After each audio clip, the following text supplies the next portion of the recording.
I lost it all. Everything. Jack Casey just landed. Driving a bike and delivering junk, that's for you? In a world where danger is a constant. You can't touch me. Disappear. And survival is an instinct. Jack Casey's gonna teach the streets a whole new set of rules.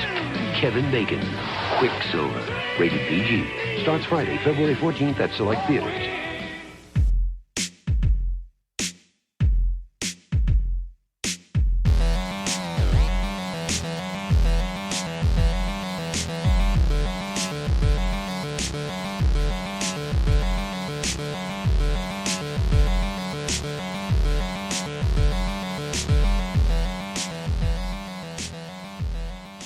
Welcome back to another 80s podcast. I am your host, Whit, and I really appreciate you joining me. This is the final part of our trivia episodes. It's going to be an extravaganza of 80s movie trivia and conversation with love of the 80s in full display. However, if you lived in the 80s, you would know every rose has its thorns, so we're going to talk about some 80s classics that we are not down with. I'd love to get your feedback on the Another 80s Podcast Facebook page of what you think and how you're doing on the trivia questions. It's time to find out whether Drew or Jim is going to drop the mic on this competition. Let's go. So I think that is enough of the movie taglines. It's ridiculous. I want to go to a question, though, and I prepped you guys on this one because I was just kind of curious. What is an 80s staple that people would be like, yep, love it, great part of the 80s, but you're not down with it? It never connected with you. What is something like that we could talk about for a little bit here? So you want to go? Whoever. I came up with two for this question. One movie related is E.T. I do not like E.T. I think it's a boring movie. I saw it once, and people associate it with as one of the great movies of the 80s. They're like, oh, 80s, oh, E.T. Oh, wow, Phone Home, all this stuff. And I love sci-fi stuff, like, you know, Krull, Beastmaster, like, I'm down with all of it from the 80s. Mm-hmm.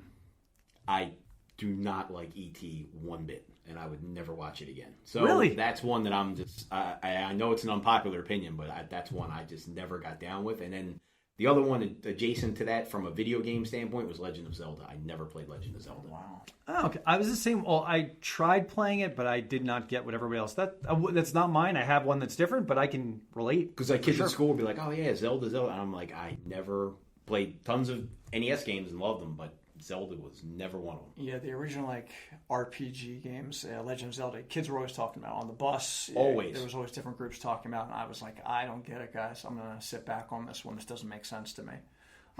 So that's funny. I've always thought that. So what do you got for yourself here? For me is it's karate.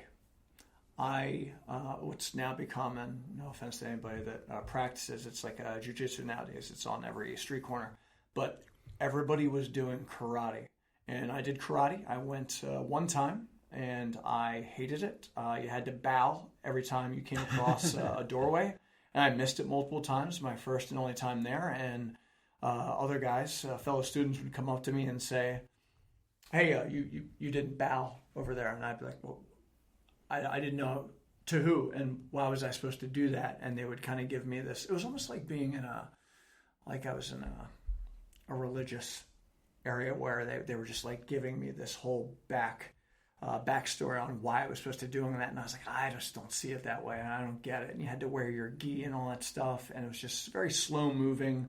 And the tactics always seem, and they still do to me, somewhat impractical, and I just couldn't get into it. And I can remember kids like, I'm a black belt, and I'm thinking, man, I just don't feel like you're dangerous. and listen, I loved. I could sit here and talk about Jean-Claude Van Damme and the various styles of fighting that were in the '80s, and they were so much fun. But I also think, obviously, nobody's going to put out a helicopter kick.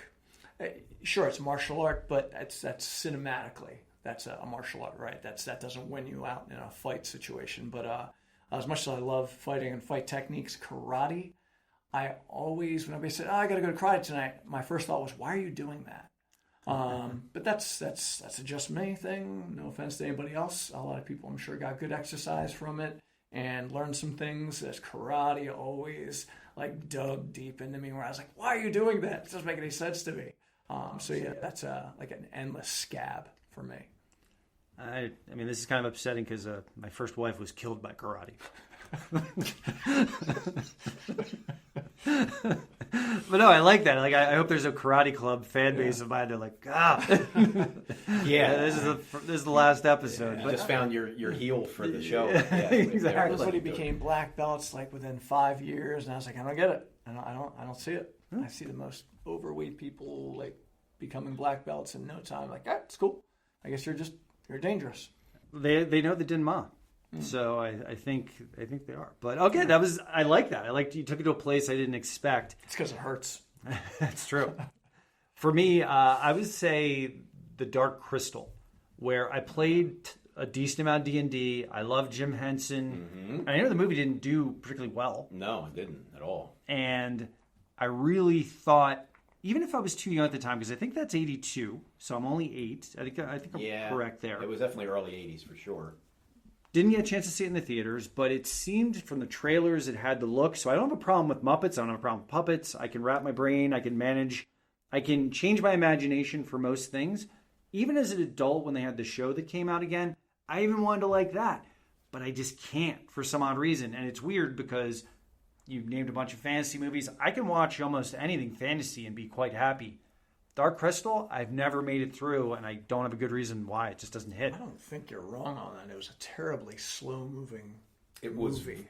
Boring journey. Yeah, it took forever. Yeah, it was not one of my favorites at all. No. But there's so many people, like, it's a cult classic, It right? is, very much so. It's definitely picked up a huge following recently from just people I've talked to. Absolutely. And I'll give things probably more weight than they deserve. Mm-hmm. Clearly, anything 80s, I'm putting it over most things just automatically. And I think Jim Henson was a genius. But I can't get there for some odd reason. And I have to admit, I want to. But I don't think it's ever going to happen at my age. Okay, I wanted to check because I want to make it seem like, hey, anything 80s we throw in front of us. But I wanted to see what are some of the more popular things that there were definitely some things that were not, it wasn't all rainbows and lollipops. Sure. It was, there wasn't a lot that I didn't like. But all right. Next question.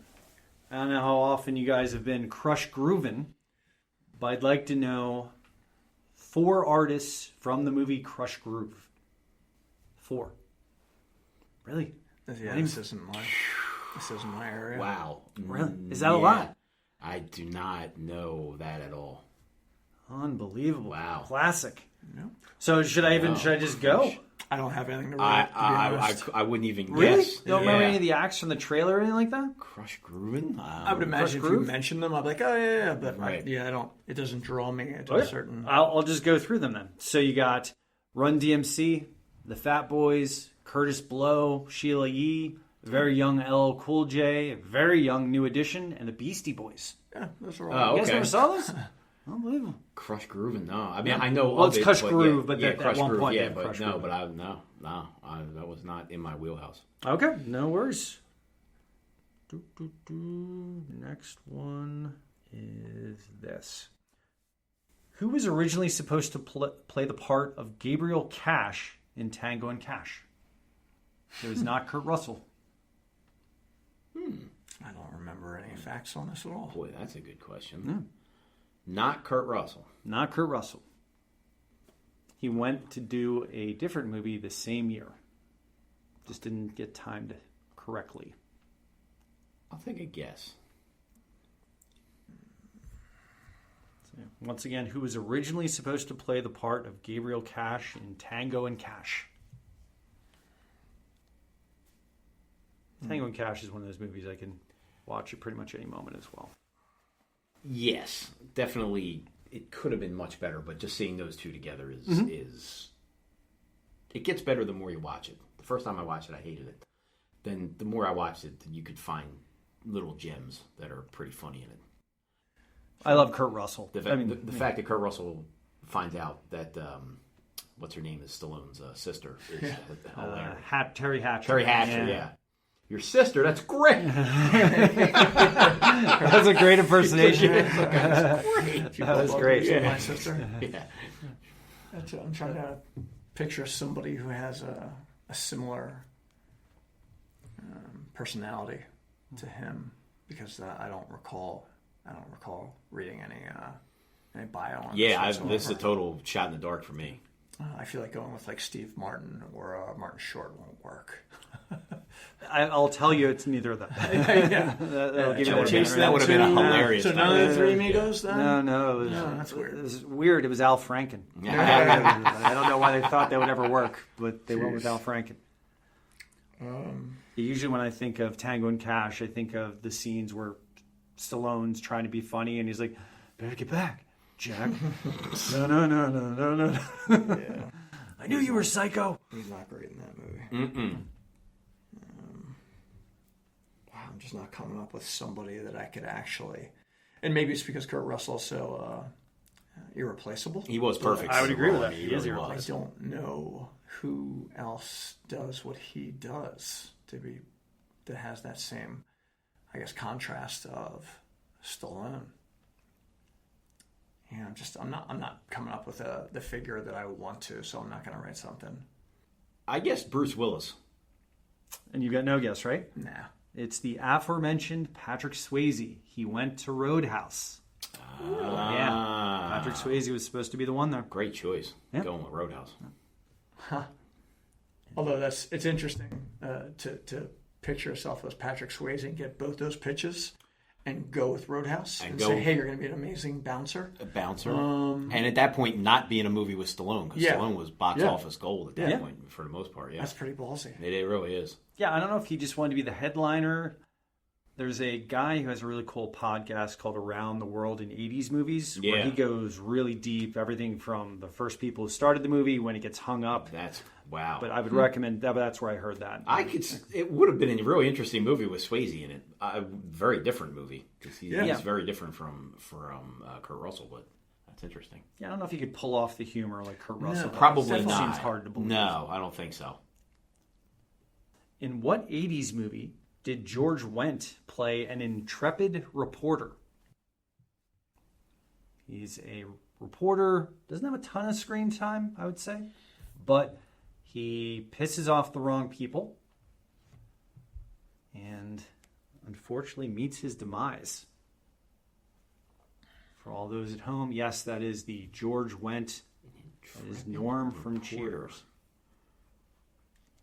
Man. If you want the year, I'll give you the year. Okay, I'll take the year. 1984 again. A lot of 1984 going on. An intrepid reporter? Yeah, just somebody he just keeps pushing. He just keeps pushing and pushing until he can't push no more. George Wendt. I don't know if this will be a kick in the teeth or not. It might be. Oh my goodness. I have a movie that I cannot get out of my head with George Wendt in the 80s, and I'll put it down just to be funny, but it's not it. I'm interested to hear the answer. It's obvious, right? Fletch, Fat Sam. He's not the reporter, but I like that you went that way.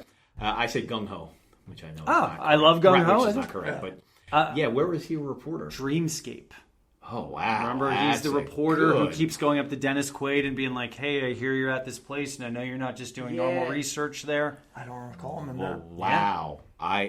I do now that you say that, but I never would have done it if you hadn't prompted me to do that. That's a good pull. Yeah, I love Dreamscape. Yeah. I could watch that movie at any point. Yeah. Plus, I had the same birthday as, I'm sorry, what's his face? The guy who's the psycho who also goes into dreams. What's his real name? The guy from The Warriors, the guy from Commando. What's his name is? Is it Paul? He played Sully in Commando. Yeah. Yeah. I can't remember his name. name. What is that guy's name? I can't remember his real name. Yeah. That's annoying, but I had the same birthday, so. Huh. Yeah. Same personality. Promise me, kill me last. I love it. Next question is a line from a movie. Did you know your last name is an adverb? It's a comedy. Did you know your last name is an adverb? Oh, yeah. You'll definitely know it. I got it.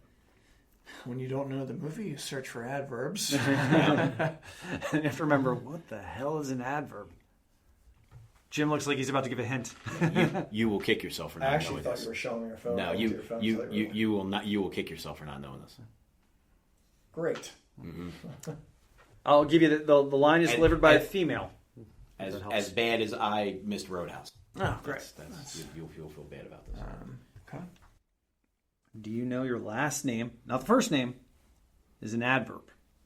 Jim thinks he's got it, and Drew Doesn't seem that way. at all. I don't know how well the movie did in the theater. I don't think it did great. Not very. Yeah. Got a lot of run on cable. Oh yeah, A lot of absolutely. run on cable. Definitely plenty of good lines from it. Yeah, I could spend more time on this, but I don't. It's not coming to me. Jim, what do we got? My mother hung me on a hook once. Oh, Johnny Dangerously. Once. Yep. Yeah. Johnny Dangerously. I thought that was a good line. But I figured not too easy, not too hard. Shouldn't shoot me, Johnny. Probably shot me once. It is 28 to 23. Oof. Starting to fall off do here. this. And I've only got a few more questions left. Plus, we'll get to the music as well. I got a few more here. The woman who directed Johnny Dangerously is Amy Heckerling. She also directed the 1996 high school hit Clueless. What 80s high school film did she also direct? So she did Johnny Dangerously. She did Clueless, which certainly has a generation of fans. Amy Heckerling, I definitely know that name. Yeah. And this is an 80s high school movie. 80s high school movie. Yep. It's pretty popular. Also a great soundtrack, I would argue. Okay. I have a guess. I haven't seen it in a while, but yeah, it's solid. Mm-hmm. It's more than solid. I think it's great. So it seems like Jim has it. I think so. Drew, I on the say I'm other about hand, 80%. 80%. It's funny when you say an 80s high school movie, like I can think of a lot of movies that have high school in it. It's specifically about high school life. Okay. It's not like, hey, they just happen to go to high school. Not that at all. I think I'm at 95%.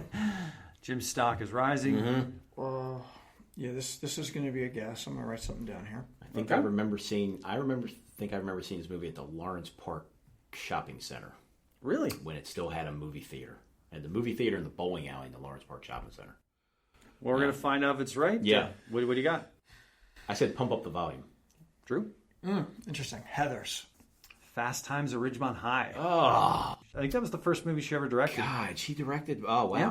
I did not think. It's funny, you and I both came up with similar actors, though. Yeah, we're both going down the Christian Slater. Slater, yeah. But yeah, wow. Okay, I would not have got that. Question. Heathers. Was that 90s? Nope. 89, I 80s? think. 89, Okay. I think, yeah. I thought I snuck Yep. it in. Yeah, I And think pump, it when you was said the pump up 89. the volume, I was like, ooh, that's like right in the same area. I believe Pump Up the Volume was 89. I'm pretty sure it was 89. It's fun. I know Heathers was 80s. I believe it was 89. Pump Up the Volume, I had actually forgotten about that movie until you guys mentioned it. Yeah. That's interesting, though. Another question for Jim here that's not worth anything. True or false? I award you 0 points. Drew once rented High Road to China because he thought it was a Cheech and Chong movie. I'll have to say true. False. Oh, false. Just for the story, I have to say true. That's funny. At some point, like a year or two ago, I texted that to Drew because I thought it'd be funny. That but, is hilarious. But here's an actual High Road to China question. I think we all know who the star is, right? Or do we not? I don't know this movie. Oh. I don't really know it either, to Oh, be honest. so this is going to be a tough one then. That's the one with Tom Selleck. Came out in, I think it was 83, once Magnum was allowing him to do movies after he couldn't do Indiana Jones. He's a pilot. I kind of know what you're talking about. Yeah, but I wouldn't have. I don't know anything about the movie. Oh, okay, then I'll skip it. I was going to ask who the female lead was, but you guys are not going to know. No. It's No. Bess Doesn't ring a bell at Armstrong. all. Okay, gotcha. Well, at least I got my joke in. Yeah. That's really all I was going for. You rented that movie. How do you not know anything about it? Drew's upset. All right. And here we go.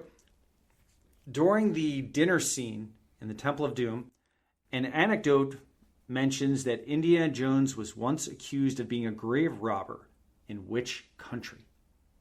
That's a tough one, but I think we all remember the scene itself. And there's question of what was going to be cut off. Yeah.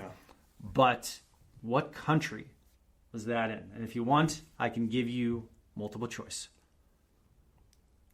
Wasn't the line like, Grave Robber, like, the king of somewhere, like, accused him of it? Or it was like he says some kind of official in the country accused him of it. Yeah, it wasn't. I don't think it was a king. Maybe not a king, but it was some sort of official accused him Some of sort it. of leader for sure. Yeah. I'm not upset with the option of having multiple choice on Me this one. either. Okay. Me either. I have it. I in my head, I think I have a guess, but go ahead. Honduras, Nicaragua, or Guatemala? Honduras, Nicaragua, or Guatemala? This is what I was going to guess. So I am chosen. If me too. Drew, start us off. Honduras. I say Guatemala. Honduras is correct. It is Honduras. Shit. So it's now 28 to 24. So I think I only have 4 questions left. Oh, here we go. So you're really Calling going to a have to nail comeback. them Yep. of these, and then we'll do music here. Okay. One of you guys had mentioned Splash before. The Bauer brothers, that's the name of Tom Hanks and John Candy's characters, they did what for a profession? What was their job? They co-owned a business.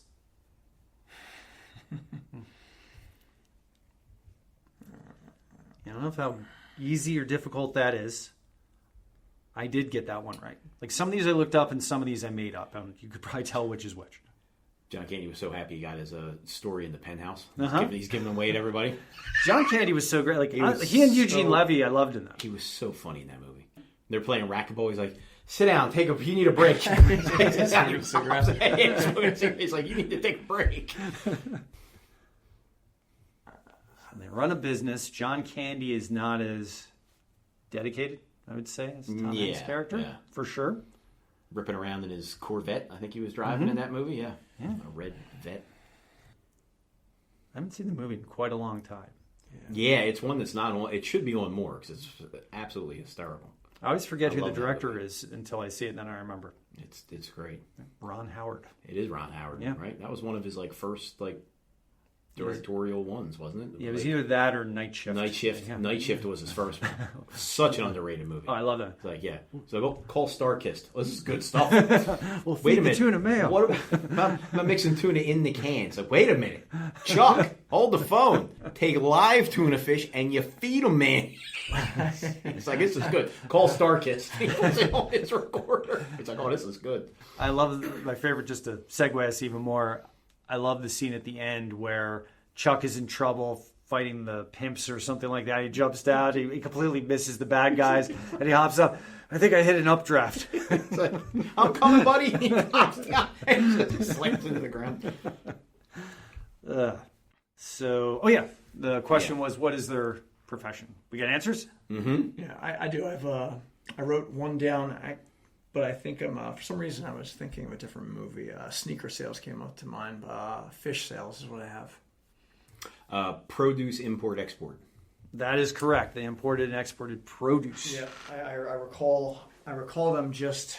That's why I came up with fish. Like I can literally see them outside, almost like an outdoor vendor. Like an open air market. Just, Yeah, right. exactly. Where they're I taking just stuff off couldn't- the trucks. Yeah. Like I can picture the guy throwing the fish and catching with the wrap. That's what I was thinking of. Mm-hmm. Yeah, that's where I went with that.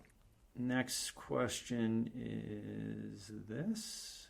I had it in front of me, and then I lost it. I can't remember the last time I saw that movie. Yeah. I feel like it doesn't get a lot of It's TV really play. never on. In the movie RoboCop, there's some advertising, and there's a scene where they mention a popular car that came out, and it's kind of a joke throughout part of the movie. Where I don't know if you remember the scene where the guy takes hostages, and he wants Yes. this car. Yes. If you give me any part of the name of the car, because it's kind of funny. if you remember it that way. I know. I'm pretty sure I know the last part of it. I'm trying to remember the first part of it. Yep. That's why I figured in this case I'll take any part of it. It's the. I was not a big RoboCop guy. It is the something 8000. Is that correct? So you don't have an answer at all. No, I don't. You know, it's the 6000 blank. The 6000. That's what it was. Okay. Oh, I don't know the other part. The sucks. The SUX. He keeps on saying, and I want the 6000 SUX, and then just you read it on the screen at some point. 6000. I was like T8000. The T. I was like, well, that's Terminator, but I was like, yeah. But it was, 6,000. Yeah, I don't remember the exact line, but when he's shouting out from the building, he's like, right. I want something with leather. And leather, and really shitty gas mileage. That's right. And I think I have one more here before we get to the music. No Mr. Mom questions. Yeah, or gung-ho for that matter. Or gung-ho. Mention. Now, since Night Shift got me on the Michael Keaton kick. Okay, I do have one last one here. Okay, I found it. Put these 80s baseball movies in order of release. Ooh, okay. Bull Durham. Okay. Major League. Yep. And The Natural. Bull Durham, Major League, and The Natural. In the order they were released. One of these movies has one of my favorite lines of all time. That being from Major League. Are you saying Jesus Christ can't hit a curveball? I love that. It's absolutely one of my favorite lines from that movie. Yeah. Jesus. I like him very much. Help me hit the curb. we not start a holy war, Harris. So once again, Bull Durham, Major League, and The Natural. Do we have our answers locked in? Yes.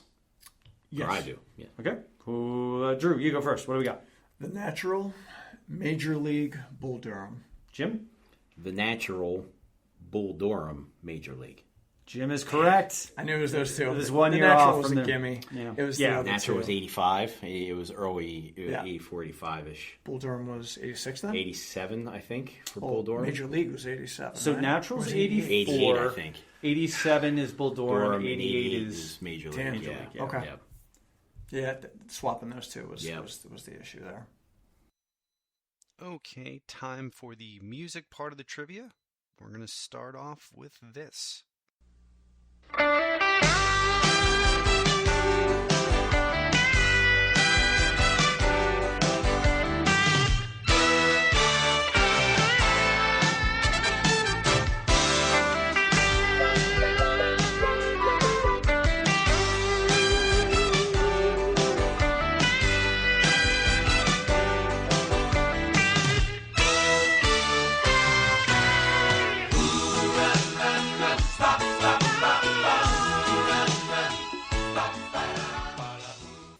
All right.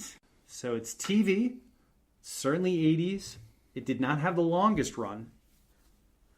What is that from? It was definitely familiar. What I'm trying to come up with here is not. I can picture certain characters and actually some. I'm going to say the movies, which were very few, but I can't seem to come up with Wow. what I'm thinking of, and it's definitely a guess. It's not like I'm like, oh, this is definitely it. I just got to come up with it. That's not the situation. I just want to get an answer. I can give you a strange hint. Would you be cool with that? I A would. strange hint? Yes, I'll be very happy with that. I just have to word it correctly. In the movie Vacation, I think we all know that pretty well. The original, I've never seen the remake. Yeah. One of the rides that is referenced in the movie is used often, that the same name, it's not a ride in the show, but it is referenced very much in the show. So the people in the show know nothing about the movie Vacation, but the name of this ride is the name of something else in this show. So if you know the ride, maybe that's a connection. Do you know any rides from the movie Vacation? I do. You can name them because it's not the answer, and I'll tell you. Screamy Mimi. There you go. Mimi. So that is referenced in this TV show. Oddly enough, it doesn't help. It doesn't help at all, but yeah. It's a weird one. One of the characters at some point throws punches, but he keeps on forgetting to not put his thumb in his fist. And he keeps on hurting his thumb. That was kind of a running gag. Okay, well, my guess is completely wrong then. But I'll stay with it because it's funny. I don't even know if this is actually the name of it. Step by Step. I think that's a comedy. But no, that's not it. Yeah. What do you I got? said Alf. Really? No. Riptide. Oh, So that's the name of the helicopter. Oh, yeah. I mean, yes, I get it now, but I never would have guessed that. But yeah, I don't know if I ever would have thought of that show. Wow, Riptide. Again. Well, has such a weird beginning because it goes from and then goes into what sounds like Hawaiian, just kind of music. Not Hawaiian, more like a Beach Boys. Yeah, sort of it was. Yeah. Okay, so that is Riptide. Okay. All right, next one.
All right, so this one's from a movie.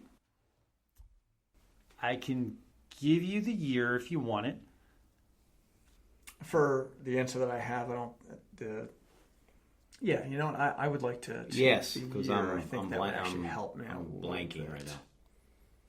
And I have to look it up. 85. That's a little later than I'd like it to be for my current answer. 1985.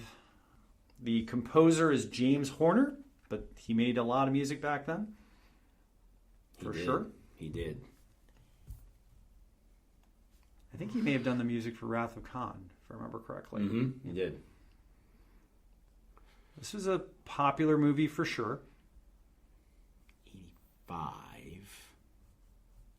I have another hint, but I'm wondering if this is too obvious if I give it to you.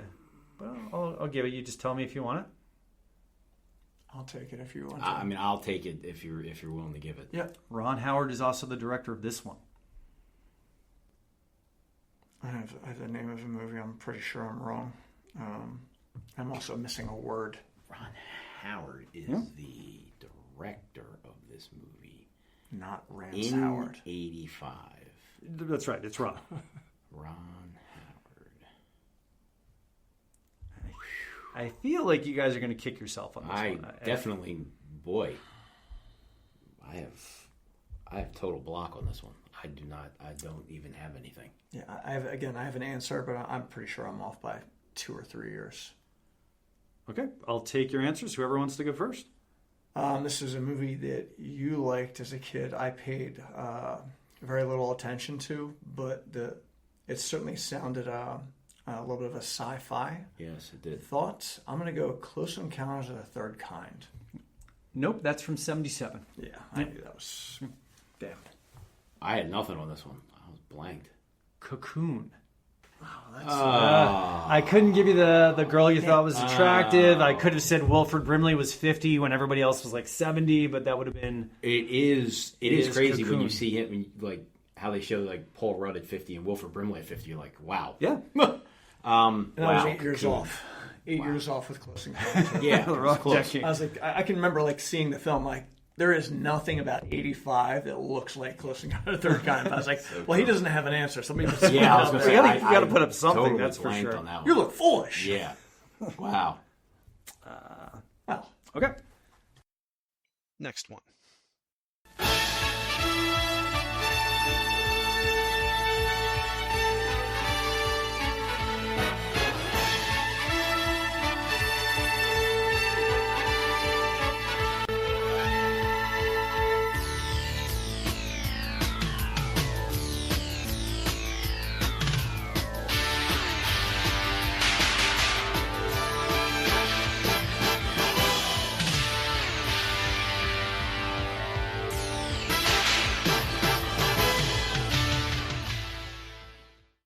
All right.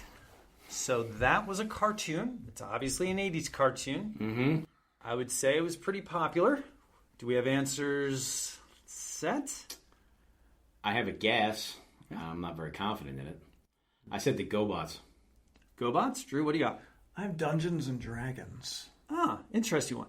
Voltron. All right. I feel like, come on, one of you that couldn't was- help me out there? wow. Voltron. That's a bad miss there. Wow. Yeah, that, Did you guys have the lions that came together and I don't think we had any toys for those, did we? we did. We did? So I wouldn't say it was original to necessarily what we're talking about. It was a huge, I would say it was a 3 foot tall Voltron that was all one piece, that was remote control. It was pretty sad, pretty boring. It moved forward and back. I forgot very about that. slowly, and if you had anything in front of it, it would fall over. Like the real Voltron. sounds awesome. Less than. I had forgotten about that toy. Let's play some music. Knowing how both of us live leaves us so little to give. If I could grow wings, I would do anything just to keep you with me. Can't you see? If I could fly high, I would give you the sky. Don't you make that mistake. What does it take? It's not like I've been mean to you. It's not. I have that song so, like, Jim, when you said some time ago, nostalgia, like that song is like, it's internal. And to come up with a movie just seems like it should be that easy. And it's so not that right now. I've got a movie that I've got down here, but I feel like I'm wrong.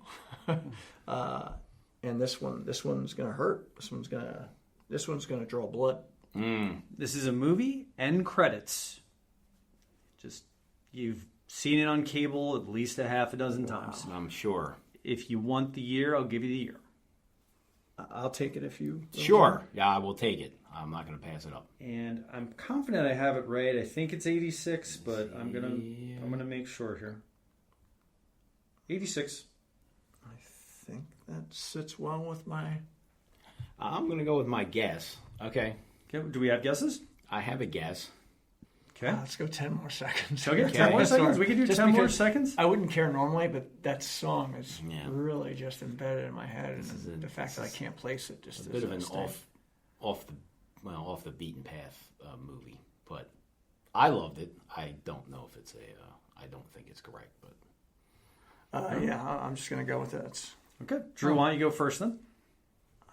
I'm gonna go One Crazy Summer. Okay, what do you got? I said American Flyers. Great movie. Great movie. Drew is right. One Crazy Summer when they're Good. when they start running on the beach, the Stork twins, and they're running off. Yes. Because that guy's house blows up or whatever. He fires the rocket because Yeah. he he was trying to win the contest the whole summer. Right. Yeah, because they have marshmallows, and they're going to go roast the marshmallows on this guy's burning house. That's right. He's trying to win a game show, and he's like, I got to go. There's a rocket There's a coming. rocket coming Did my you way. say a rocket? Yeah. Oh, yeah, that's right. It's the radio station. It's the radio It's station. their house. That's because right. he I forgot about couldn't- that. He finally couldn't get through. Give me an idea how long you went for this stupid show. And he rips the cord out of the wall. I'm going to do my laps, Dad.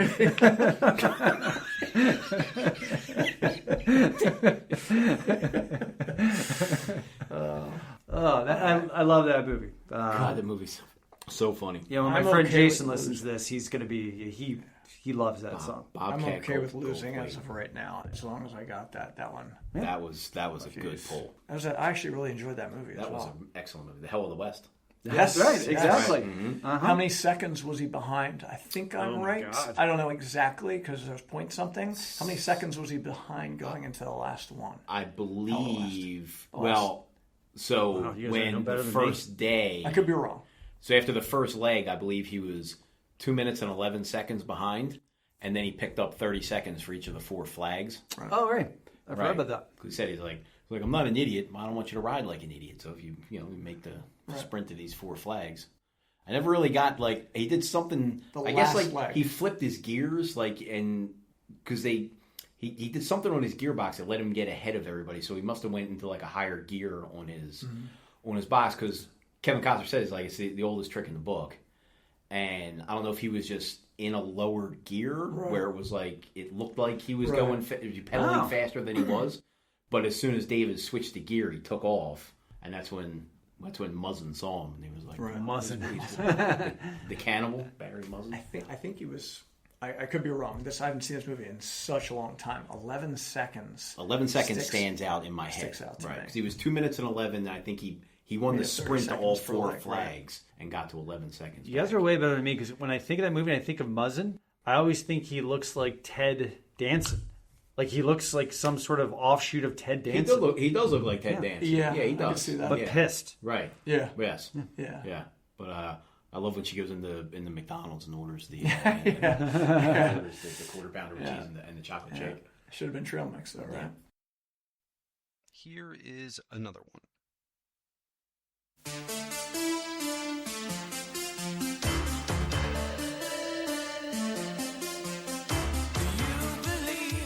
In heaven above, do you believe in love? Don't tell a lie, don't be false or untrue. It all comes back to you. Open fire on my burning heart. I've never been lucky in love.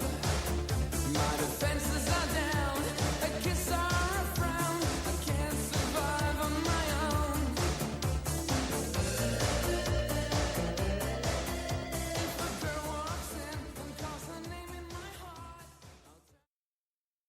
Okay, so that one, very beginning of the movie. It might be played later in the movie, but certainly famous. And judging by your reactions, we're feeling good about this.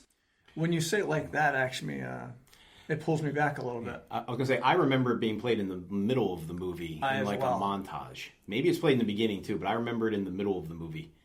I thought it was also played during the opening It may credits. be. Maybe it It was may when be. he's just riding his bike, Right. like in the very beginning. So I think we know what it Jesus is. Christ. When he's looking so rad, yes. Right.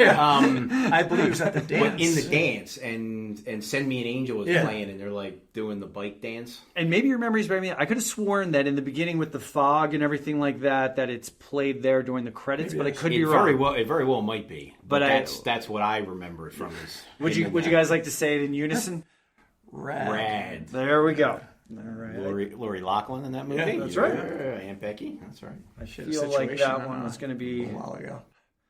So it's 31-26. With the amount that I've left, there's no chance for you to catch up, but we still do the last few ones. Just to humiliate him some more. That's right. I got one crazy song. I'm fine for the day. Next one. Sturdy work. Somebody's got to do it. It's sturdy work. Somebody's got to take it. It's sturdy work. Somebody got to do it. Somebody's got to do it. Okay, this one's from a movie, but it's not opening credits. It's not end credits.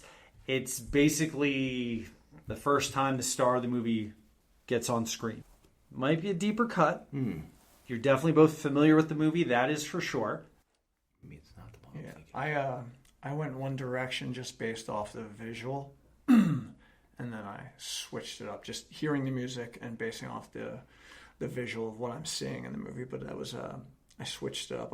I definitely have this one. I can actually picture the scene perfectly, especially the way you just laid it out. Okay. So it seems like Drew's got it locked in. but Yeah, I don't Jim, think I got this one. I put DC Cab. Great movie. Yeah. It is Police Academy. Steve Guttenberg. He's riding on ATV on the surf. That is correct. Wow, It is good their pull. first assignment. Yep. Very That's where he good, comes in. very He's got good these pull. putting the suntan lotion on and Oh, everything yeah, like it's that. dirty. Okay, yeah, He's yep. ripping through the waves Yeah. or the water as it's coming in. Yeah, that's a good one. Now 31 to 27, and I've got 2 songs left. Let me just make sure that's correct. Because there were so many songs where it was just going to be obvious. Like, I could have done Fletch, but then you guys would have been like 2.5 seconds. Yeah. Actually, I've got 3 songs left. All right, next one.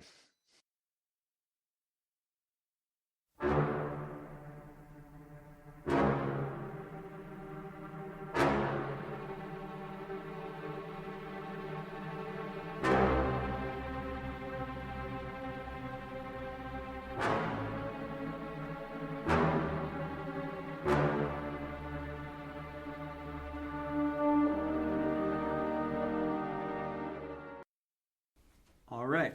So that is the shortest amount I could play of any of the songs because literally 2 seconds more and you guys would know it. Drew, if you don't get it, you're going to throw yourself off a roof. Yep. Because I can feel it. Like I feel like I've heard it just playing it at home. We play a lot of soundtrack material at the house, and I feel like I've heard this so many times. And I feel like I'm stumbling here for sure. I'm actually thinking as I'm talking, and I'm rewriting my answer here. And all obviously I need is the movie name. I can't give you a year on this one. But the movie did well. I feel like I can see the scene more than I can. I don't think mine's right. Oh, looks like Drew. Okay. I feel like an idiot that I. Okay. Jim, why don't you lead us off? I said the Naked Gun. Oh, there is a lot of music that's that. Yes. Oh, sorry, I didn't Drew, think go so. ahead. Yeah. I'm pretty sure this is Sarlacc Pit: Return of the Jedi. That is correct. Oh, wow. Yeah, right as he salutes R2, it's Done. time to get them. Yeah. That's what I was. That's where I was thinking. You know what? Because I was thinking of a Family Guy one. Family Because Guy. I was like, dun. I was like, dun. I was like, they're doing something. I thought it was somebody like walking behind somebody. And Yes, now you the say head that. nods. They look at each other like 38 Yeah. times. Yes. Well, they're all nodding at each other. Well, it's going to take me That's 2 totally seconds what of it was. music after that. Then it's like, da-da-da, and Yeah, it's like into that's it. And absolutely then, what it yeah, was. so that's just, but I figured that was Oh, so man. distinct that it would work. That was a good least for one of you. Wow. I actually started off with Spaceballs. Spaceballs. I thought Really? of Spaceballs, Yeah. and I was like, Nick. I was like, Just with him coming I out, really he goes, thought it bum, was bum, some kind bum, of a bum. spoof movie. Oh, yeah. Yeah, I was going spoof movie on it because it's had that vibe to it. You said you had it when we started. What was that? What you stuck with? I thought you said you had it. Yes, and I thought Spaceballs, and then I was like, no, Okay, it's not. okay. That's That's but that fine. was We my both that wrote was the my same thing. first instinct was I was like, oh, it's Spaceballs, and I was like, oh no, it's not. Then you played it the second time, I was like, okay, no, it's not. That's kind of Yeah. it's ridiculous how like tethered our brains are. Yeah, amongst it's a little scary. This Yeah. table. It's like you guys grew up together. Man. Here is another one.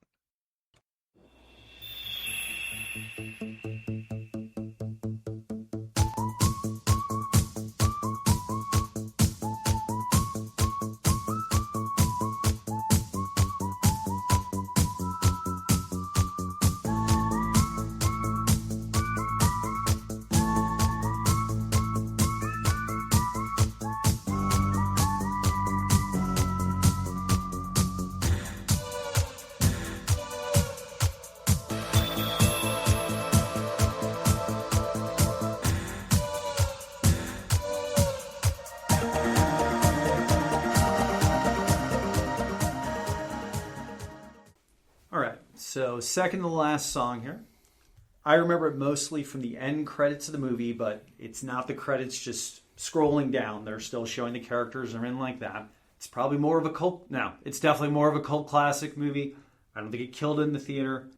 Yeah. Those are your hints? Yeah. Okay. I 80. I believe it's 84. 84. 84? You'd know a bunch of the people in the movie. I don't know if any of them were huge, but yeah, sci-fi. Do you mean at the cult time? classic. They weren't huge at the time, or they weren't huge even in future years? You would know 4 of them at least Really? for Okay, being so it's- bigger. Like this, they weren't all like 20 or anything like that. But whatever their biggest movie is for these characters are in the movie, sci-fi cult classic, 1984. Right. You would know them more 5 years later. Like you'd be more apt to know one of their names. Oh, okay. So it's not. So- age, I You guess. said this is sci-fi? Yep, definitely sci-fi. 1984. I have a feeling they thought they were going to make sequels. Not that, in the 80s, that could have been plenty of movies. Right. So, Jeez. not very. So not very famous. 84 became famous more so later. Mm-hmm. Okay, whacked out the one movie I was thinking of. Sci-fi. 84 Cult classic. cult 84. classic. Yeah. I can't remember what their fans are named. I think they're called the Blue Suits or something like that. It's something similar to that. That That does definitely not help. didn't. Yeah, clearly I don't even know it that well. That's just me shooting from the hip from something I think I heard. Jeez.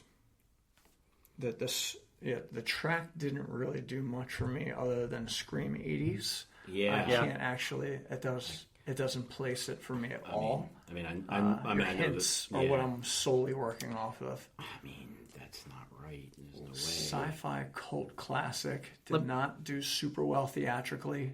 Let me give you a different hint then. The main character, he wears a coat. He has like a bow tie. He kind of looks like Adam Ant. I remember him, late 70s, early 80s. Slicked, not slicked back, but he had very dark hair. Definitely kind of feel about it. It's a weird ass movie. Yeah. I have a guess. Yeah. Okay.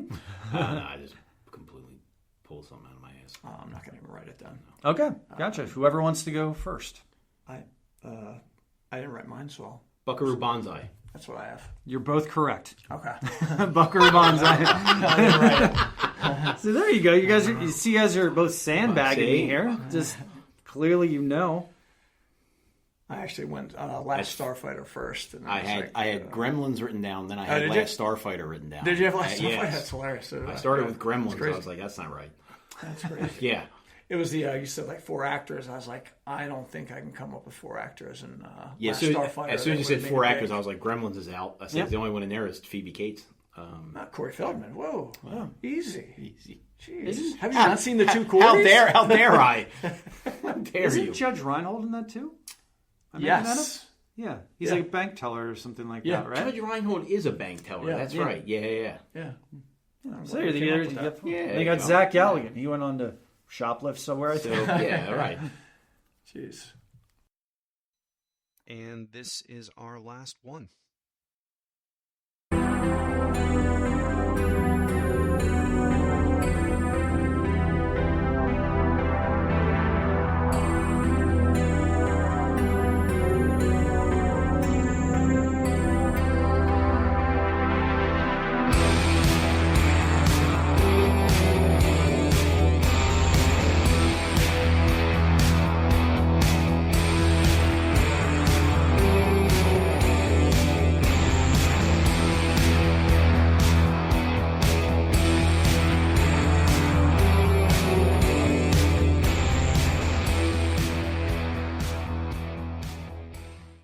All right, so this one's from a movie.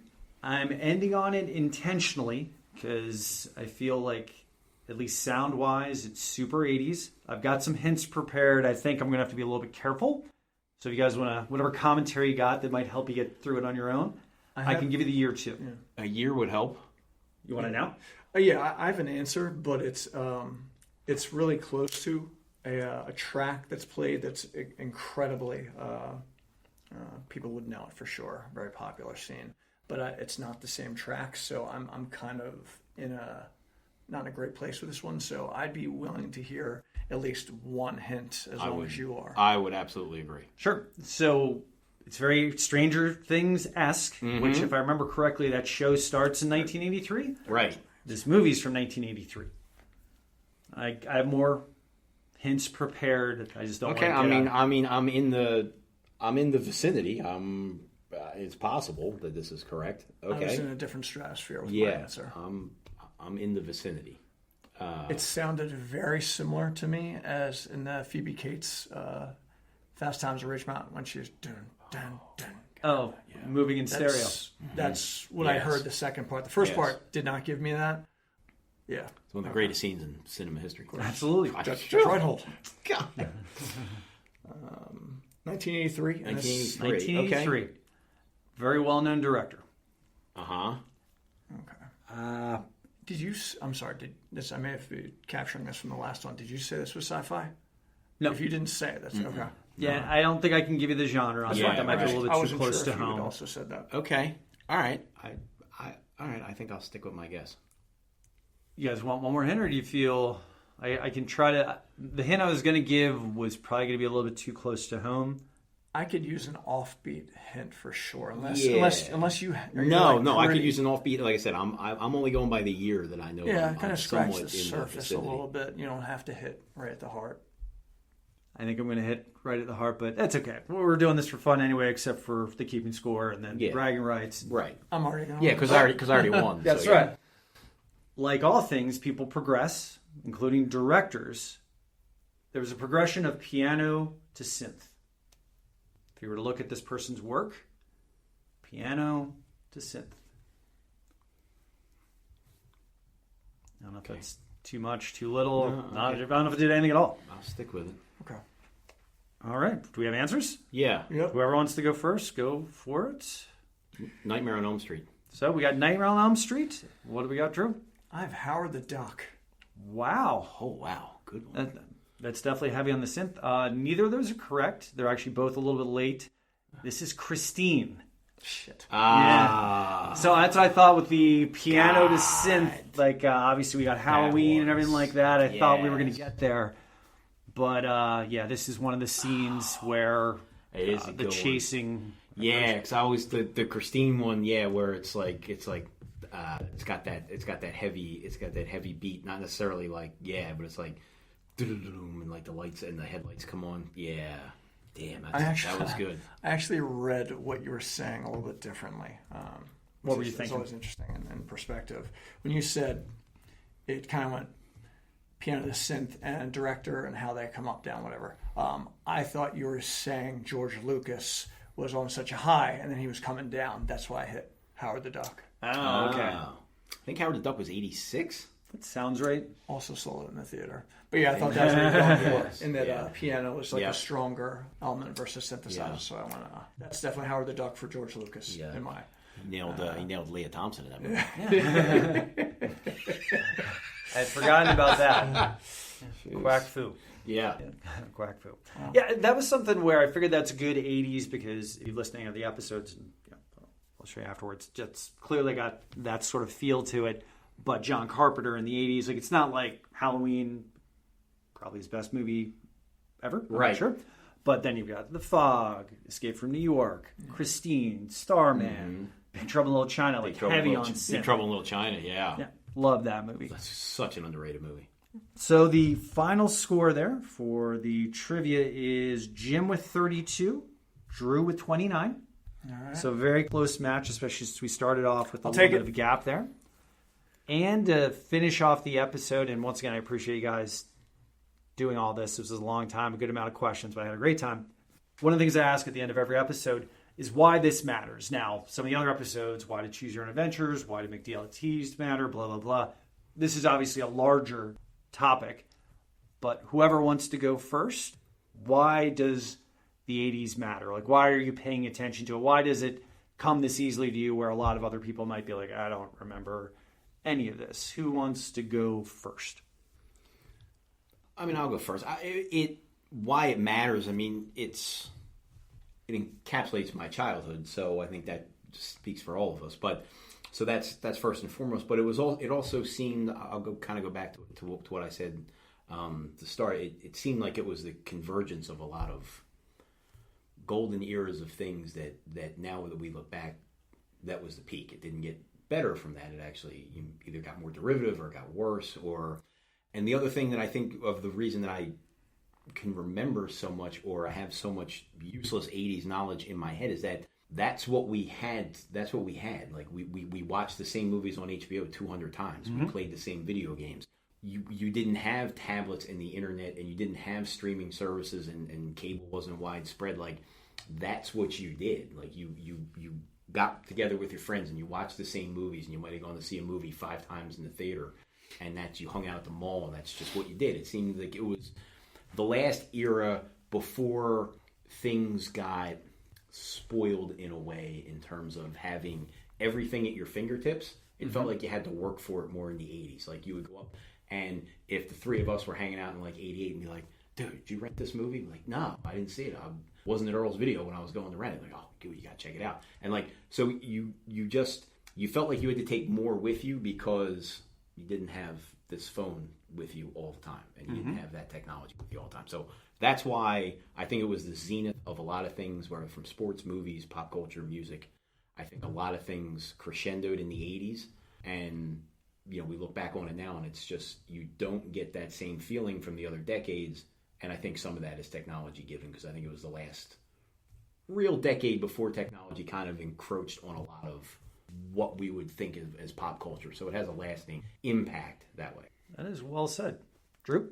Yeah, I second all of that. There's going to be a ton of cross-contamination in what I'm saying versus what Jim said. So I'll hit it slightly different. Obviously, there was whether it's video games, whether it was the games you played outside, whether it was the movies, the music, everything, at least for me, and again, this is all based off my perspective, is everything seemed original, everything seemed creative. The things I complained to my kids about playing video games, I actually can't. If they said, hey, well, you didn't play video games? I'm like, yeah, I played all damn night. But I was also outside all day, so I earned that, right? And you don't see that the same these days. So it's really hard to see this.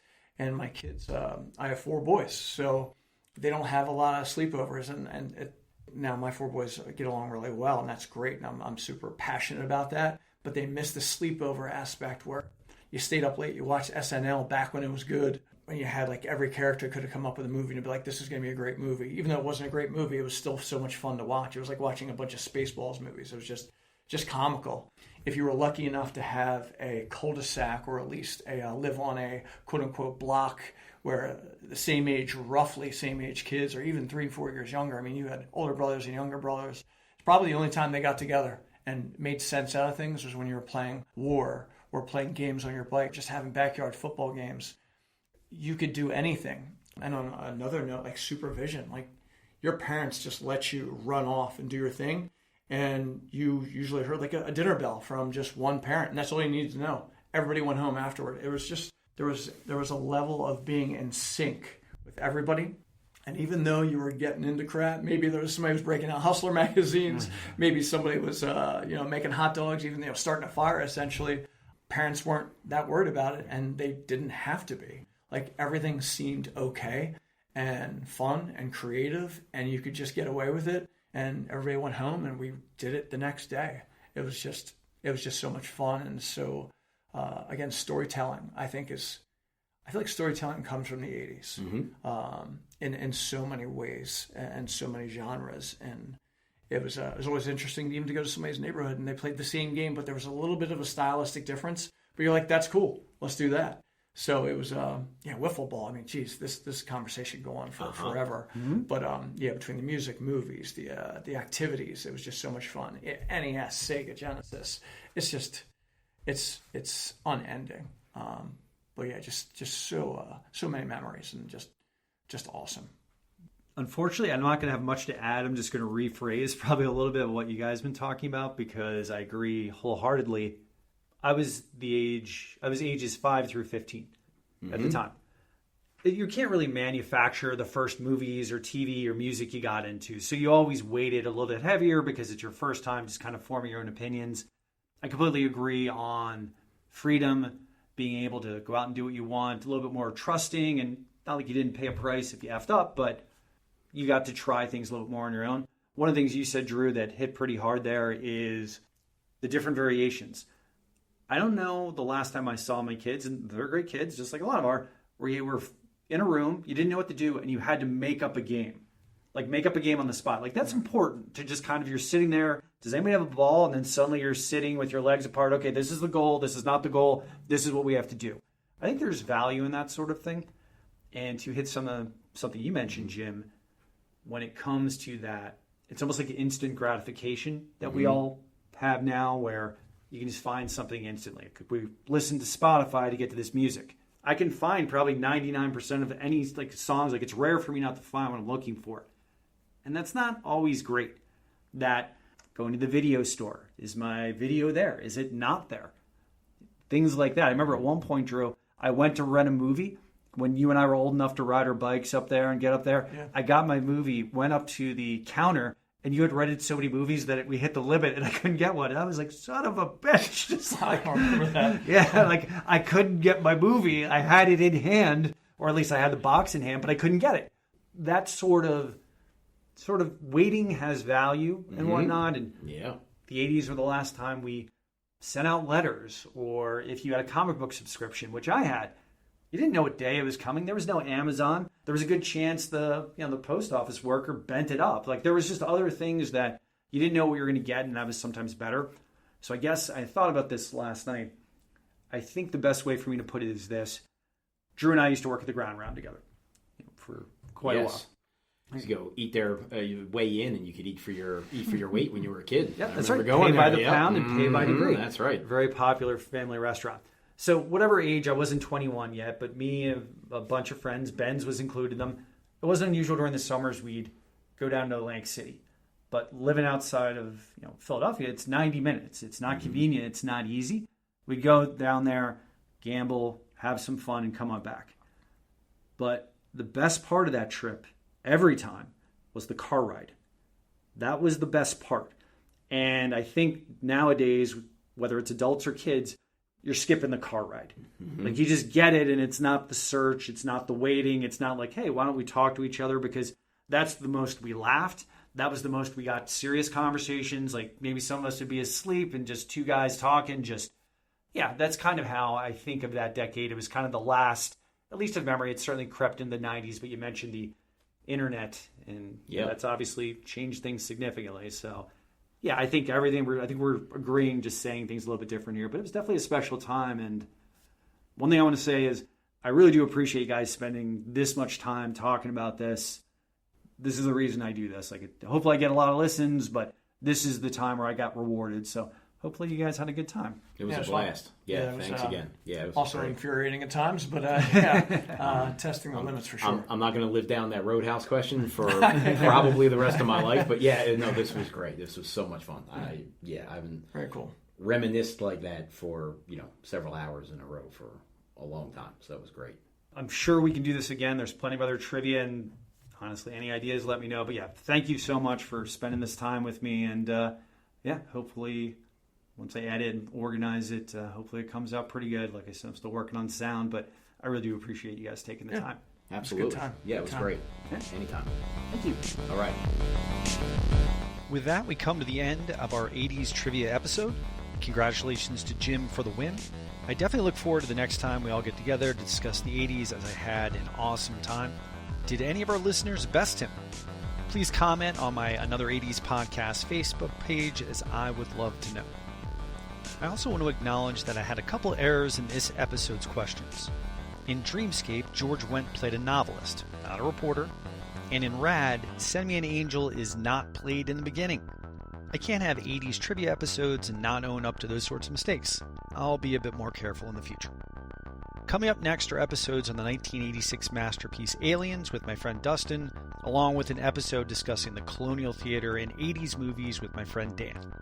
As always, thanks to Full Boy Media for producing the theme music for Another 80s Podcast. I hope to catch you on the next episode. Thanks for rewinding with me.